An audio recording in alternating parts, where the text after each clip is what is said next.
Bonjour à tous et bienvenue dans cette nouvelle vidéo. On va s'intéresser aux différentes divinités grecques. J'en ai sélectionné une pléthore que je vais ici me faire le plaisir de vous présenter. On commence avec Amon, mais aussi Amon-Ré. On l'appelle Amon le caché. C'est un dieu qui est assez insaisissable, qui n'apparaît vraiment qu'avec le Moyen Empire et l'émergence de Thèbes, d'où il est originaire, et qui deviendra au cours du Nouvel Empire le dieu le plus important de la royauté égyptienne. C'est le créateur universel et le dieu dynastique. On pense qu'il est à l'origine un dieu d'air et de vent. Il est représenté le plus souvent en homme et il porte une couronne. Cette couronne est ornée de 2 plumes. Il a la peau de couleur mate. On croise parfois sous les traits d'un bélier, un aspect adopté dès le début du Nouvel Empire. Il est vénéré tout d'abord à Karnak, c'est un dieu de la fécondité, associé parfois à Mine, un dieu originaire de Coptos. Associé à ce dernier, on le considérait comme Amon-Mine. Avec des pharaons comme Amenenmat, dont le nom signifie Amon est en tête, cela illustre parfaitement l'ascension de Dieu sur le devant de la scène religieuse. Un puissant clergé va se développer associé à son culte, et il va, durant notamment le Nouvel Empire, devenir de plus en plus important. Amon devient alors le seigneur des trônes du double pays, le roi des dieux. Il va également être associé à une autre divinité solaire importante. Il s'agit de Ré, et il formera donc Amon-Ré, probablement assez tôt dans l'histoire, sans qu'on sache précisément à quel moment. Avec Ramsès, il deviendra un dieu de la guerre, qui accompagne le pharaon dans ses victoires sur les ennemis. Il forme avec Ré et avec Ptah l'un des groupes les plus importants du panthéon égyptien. J'en profite, j'ai fait une série sur l'Égypte pharaonique, notamment les différents règnes, le Nouvel Empire, l'Ancien Empire, etc. Donc n'hésitez pas à la regarder pour comprendre un peu plus comment s'agençait le royaume égyptien d'un point de vue politique. On passe au deuxième dieu que je vais vous présenter, il s'agit d'Anubis, le chacal ou le chien sauvage. C'est l'animal des déserts qui chaque soir il vient rôder près des habitations et des nécropoles en quête d'une maigre nourriture. Il déterre parfois des cadavres. Très tôt, les Égyptiens vont tenter de l'apprivoiser sa menace en le divinisant sous la forme d'Upuatut, celui qui ouvre les chemins. C'est un dieu guerrier qui est vénéré à Assiout. Ce dieu chacal deviendra rapidement un dieu funéraire associé à Anubis, l'embaumeur d'Osiris dans le mythe. Dès l'Ancien Empire, il est mentionné dans les textes des pyramides et lié au travail de la momification ainsi qu'à la cérémonie de l'embaumement. Il a alors figuré comme un homme à tête de chacal. Lors de la cérémonie de la pesée des cœurs, qu'on appelle la psychostasie, c'est Anubis qui est chargé de la pesée, secondé par Thoth. Il conduit également le défunt devant le tribunal. Il était particulièrement vénéré dans le 17e nome de la Haute-Égypte, à Sinopolis, la ville du chien. On passe au troisième dieu, Apis. Apis, c'est le dieu taureau, la puissance incarnée. Il a très tôt été vénéré par les Égyptiens. Son culte a perduré jusqu'à la période gréco-romaine où il est particulièrement mis en avant sous la forme du taureau Sérapis. Il est le symbole de la fertilité, de la force. Il est figuré comme un homme à tête de taureau et est symbolisé par le taureau vivant qui au moment de sa mort devient un Osiris. L'Osiris Apis est alors en quelque sorte un garant de l'immortalité du défunt. Une fois cet Apis mort, on essaye d'en trouver un nouveau avec un signe distinctif. Une robe noire avec des taches blanches ou l'inverse, un triangle sur le front, une forme d'aigle dans le cou, un dessin de scarabée sous la langue, etc., etc. Une fois le nouvel Apis trouvé, c'est l'occasion d'une longue procession vers Memphis où il était fêté en grande pompe. L'Apis avait le droit à son tombeau, à un tombeau qui lui était propre et qui devient commun à partir du premier Ramsès. Il s'agit du Sérapéum situé à Saqqara. On passe maintenant à la déesse chatte, Bastet. Hérodote, l'historien grec, évoque de nombreuses fêtes associées à son culte auxquelles assistaient des centaines de milliers de personnes. C'est une déesse qui est bienveillante de l'humanité, de la musique et des chants. Attention, car elle est néanmoins capable de terribles colères, se transformant alors en la déesse lionne guerrière Sekhmet. Elle peut également être protectrice du foyer, des enfants et de la maternité. On passe à Hathor. Hathor, son culte à lui est vraiment très ancien. Il existait probablement déjà durant la période préhistorique. Son emblème, une tête de vache aux longues cornes lyriformes. La source la plus ancienne du dieu date de moins 4300, il s'agit d'une palette préhistorique. La vache Hathor est souvent confondue avec la voûte céleste, toutes deux symboles de la fertilité. Le ciel était alors le corps d'une vache dont le ventre était recouvert par les étoiles, reposant sur ses 4 pattes qui soutenaient la voûte céleste.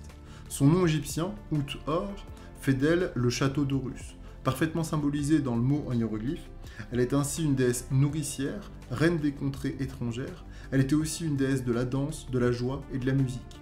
Ces prêtresses évoluaient en portant à la main des sistres, c'est-à-dire des sortes d'instruments de musique. De ces derniers sortait un bruit de grelot ou de crécelle provoqué par l'entrechoquement du métal, probablement assez incommodant pour nos oreilles aujourd'hui d'hommes modernes. On passe maintenant à Horus. Horus, je l'ai déjà présenté sur ma vidéo sur la cosmogonie égyptienne. Le faucon est un animal qu'on retrouve énormément dans le ciel de l'Égypte antique, ce qui peut expliquer l'apparition précoce des cultes voués à cet animal. À Hierakonpolis, troisième nom de la Haute-Égypte, il était un oiseau dont les deux yeux étaient la lune et le soleil, élément qui se retrouve aussi en Basse-Égypte. À Létopolis, dans le deuxième nom, il est l'Horus Khenti-Irti, l'Horus qui préside à deux yeux. À Héliopolis aussi, il y a un Horus qui était adoré sous la forme d'Oracti, c'est-à-dire l'Horus des deux horizons, divinité solaire rapidement associée à Ré pour former Ré-Oracti. Il s'agit d'une manifestation du soleil entre son lever et son coucher. Il est alors figuré en oiseau à tête humaine. Le mythe d'Osiris en fait le fils de celui-ci après sa résurrection. Horus va alors affronter son oncle Seth afin de prendre sa place sur le trône d'Égypte. Il perd un œil lors du combat, le fameux œil d'Horus ou œil Udjat, reconstitué par le dieu Thoth, qui est souvent porté comme une amulette par les Égyptiens et fréquent objet de souvenir pour les touristes encore aujourd'hui. Horus est un dieu dynastique par excellence. Nous avons vu que depuis l'aube de l'histoire, le pharaon porte le nom d'Horus, car cet Horus est un roi-dieu, héritier légitime du trône d'Égypte à la mort d'Osiris, mais jalousé par son oncle Seth. Il est alors représenté en homme à tête de faucon, portant la double couronne d'Égypte. Passons maintenant à Isis. Si Isis est pourtant très célèbre, ses origines se perdent un peu en conjoncture. C'est une sorte de déesse mère à l'époque gréco-romaine qui vit l'érection de plusieurs lieux de culte à son endroit. Elle apparaît déjà dans les textes des pyramides où elle protège le corps du défunt en l'empêchant de pourrir. Nous pouvons encore la voir protégeant de ses bras le sarcophage. Elle est souvent aux époques anciennes représentée avec un trône reposant sur sa tête, tandis que plus tardivement, elle est souvent pourvue de cornes enserrant un disque solaire, se confondant alors avec les attributs d'Hathor. Isis est surtout célèbre parce qu'elle est la sœur épouse parfaite qui va chercher avec Nephthys le corps de son divin époux Osiris afin de le reconstituer et qu'il puisse ressusciter. Passons maintenant à Mat. Mat, eh bien, c'est la vérité justice, la sorte de loi universelle régissant l'ordre cosmique et l'équilibre que le pharaon doit faire régner sur le monde. La déesse Mat est donc la personnification de cette règle immuable qui, si elle est violée, peut faire basculer l'Égypte dans le chaos, le désespoir et la misère. Au niveau des représentations, Mat est considérée comme une femme ayant sur la tête une plume d'autruche qui symbolise son nom. C'est lors de l'épisode de la pesée des cœurs, au moment du tribunal des morts, que le cœur du défunt est pesé. D'un côté, vous avez le cœur du défunt sur la balance, de l'autre, vous avez la plume de Mat. Si le cœur est plus léger que la plume, le défunt peut accéder à l'au-delà ainsi qu'à la vie éternelle. Le vizir lui-même est le grand prêtre de cette déesse. Le dieu suivant se nomme Min, c'est un dieu ancien de la fertilité. Min était adoré à Coptos, en Haute-Égypte. C'est une divinité qui est anthropomorphe, elle est représentée en homme debout, gainé, ityphalique, c'est-à-dire qu'il a son pénis en érection. Min tient dans sa main le flagellum et ses chairs sont très souvent colorées en noir, couleur de la fertilité. Par exemple, les limons du Nil qui permettent l'agriculture de fleurir dans la vallée sont noirs. Il porte également sur la tête la même couronne qu'Amon. Il est lui aussi d'ailleurs souvent associé à Amon pour former Amon-Min. La déité suivante se nomme Neith. Neith, c'est une déesse guerrière du delta, notamment de Saïs, qui se situe dans le 5e nom, où elle est vénérée depuis probablement le début de la civilisation pharaonique, voire très certainement depuis la préhistoire. Le signe hiéroglyphique qui sert à écrire son nom est également utilisé pour désigner le nom d'où la déesse est originaire. Neith est une femme, déesse protectrice grâce à ses flèches, mais elle peut parfois être un homme ou un être androgyne. On la considère mère du dieu Sobek, souvent représentée alitant un ou deux crocodiles. De plus, elle protège les vases canopes, renfermant les viscères des pharaons momifiés, accompagnée d'Isis, de Nephthys et de Sekhmet, les déesses qui protègent le trône. Passons maintenant à Nephthys, déesse anthropomorphe qui protège le mort. Elle est représentée sous les traits d'une femme portant sur la tête des signes hiéroglyphiques superposés. Ces signes servent à écrire son nom, Nebut. Son lieu de culte principal est à Héliopolis et elle fait partie de l'Énéade en tant que sœur de Seth, fille du couple Geb-Nout. Si on parle d'Énéade, eh bien on doit bien sûr parler d'Osiris, le dieu des morts par excellence. Osiris est probablement l'un des dieux les plus connus du grand public. Il est originaire du Delta, de Buto, où il était très tôt vénéré comme dieu de la fertilité ainsi que dieu de la renaissance du monde végétal. Il devient par la suite garant de la vie éternelle des défunts dans l'au-delà. Il devient dès lors dieu funéraire que l'on connaît à partir du texte des pyramides. Le défunt lui-même est assimilé à un Osiris lorsqu'il réussit l'épreuve de la psychostasie, donc la pesée des cœurs dont j'ai parlé plus tôt. Il est représenté comme un homme gainé, la peau mate, portant une couronne, Atef, le sceptre et le flagellum qui sont les emblèmes de la royauté. Ses chairs peuvent être vertes ou noires. Quant à la gaine, elle a le même symbole que pour le dieu Min, c'est-à-dire le symbole de la fertilité. Osiris est surtout célèbre grâce à son mythe, dont nous connaissons plusieurs versions, et je vous renvoie encore une fois à cette vidéo sur la cosmogonie égyptienne, dont une fiche a du pop juste maintenant.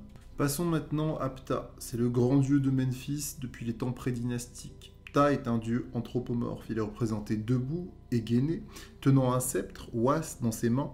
Il est parfois adossé à un pilier nommé Djed, c'est le symbole de la stabilité. Il est le dieu des artisans, de la construction et des architectes. Avec Nefertum et Sekhmet, dont il est l'époux, il forme la triade Menfit. Doté d'un puissant clergé, le grand prêtre est d'ailleurs nommé le premier de tous les artisans, Ptah est un démiurge créateur dans la cosmogonie Menfite. Son rôle d'artisan fait qu'il est vénéré un peu partout en Égypte lors des chantiers pharaoniques à toutes les époques. Son culte prend toutefois un certain essor avec le Nouvel Empire et perdurera très largement au cours de la période gréco-romaine. Passons maintenant à Ré. Ré a le nom même de l'astre du jour, c'est le dieu solaire par excellence depuis le début de l'histoire. Bien qu'il soit vénéré dans toute l'Égypte, son lieu de culte originel est bien Héliopolis, la cité du soleil. Représenté le plus souvent sous les traits d'un homme hiéracocéphale, portant un disque solaire sur la tête, Ré a été dès la 5e dynastie associé à la royauté, et ce grâce au nom de fils de Ré, qui fait partie de la titulature du pharaon à partir de cette date. Ré est associé à de nombreux mythes qui traitent de son passage sur Terre, de sa vieillesse et de son départ. Parmi ces mythes, il y a celui de la lionne de Nubie ou encore celui de la rébellion des hommes. Ce sont des mythes qui sont assez complexes, donc je ferai peut-être une vidéo à côté si vous me le demandez en commentaire sur ces mythes, il n'y a pas de souci. Quant à la succession de Ré, c'est Chou qui prend la place de son père sur le trône d'Égypte, mais il est querellé par Geb. Passons maintenant à Sekhmet, c'est l'épouse de Ptah dans la triade Menfite. Sekhmet est une déesse lionne, redoutable et dangereuse. Elle est représentée sous ses traits humains comme une femme à tête féline, léontocéphale, qui est couronnée d'un disque solaire, souvent représentée assise sur un trône.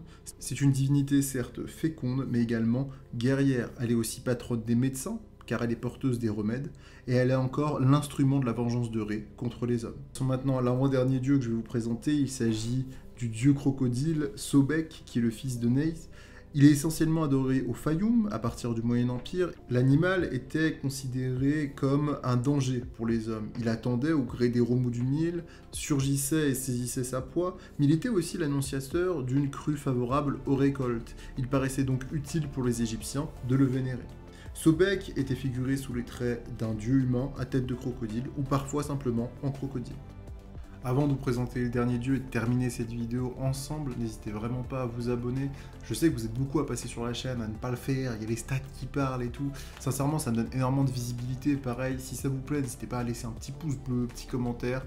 Ça me permet de gagner un peu de visibilité et que ce contenu soit partagé un peu de partout. Si vous avez des amis qui sont passionnés d'Égypte, n'hésitez pas à partager la chaîne. Pareil, si vous avez des potes qui sont intéressés par l'histoire en général, ici on fait beaucoup de vulgarisation. Donc voilà, profitez-en, c'est grâce à vous que je tiendrai à avoir une petite communauté, mais si vous ne le faites pas, pour moi c'est un peu plus compliqué de mon côté. Parlons maintenant de Thoth, dieu ibis, à l'origine un dieu lunaire originaire du Delta, mais particulièrement vénéré à Hermopolis. Ce magnifique oiseau aux longues pattes, hôte des rives du Nil et des marais, était particulièrement familier des Égyptiens. Il était pour eux un oiseau bénéfique, car il éloigne les serpents. Censé pallier à la décroissance des phases de la Lune, Thoth est devenu par la suite le garant de l'ordre établi et par extension le dieu qui intervient à chaque opération intellectuelle. Ainsi, il est considéré comme l'inventeur de l'écriture et des hiéroglyphes. Dans cette optique, c'est tout naturellement que Thoth est le scribe et greffier divin patron de ceux-ci et qu'il est aussi présent lors de la cérémonie de la psychostasie, ce en tant que preneur de notes. Il est encore détenteur de tous les savoirs et donc des sciences. Il est aussi le sage conseiller que les dieux vont consulter. Voilà, j'espère que cette vidéo vous a plu. Comme d'habitude, n'hésitez pas à vous abonner, à partager le contenu. Merci d'être resté jusqu'à la fin. C'est une vidéo un peu plus longue que d'habitude qui a demandé un peu plus de travail, mais j'espère sincèrement qu'elle vous plaira. Dans tous les cas, n'hésitez pas à check l'autre série qu'on a fait sur l'Égypte pharaonique d'un point de vue un peu plus historique. On parle des pharaons, etc.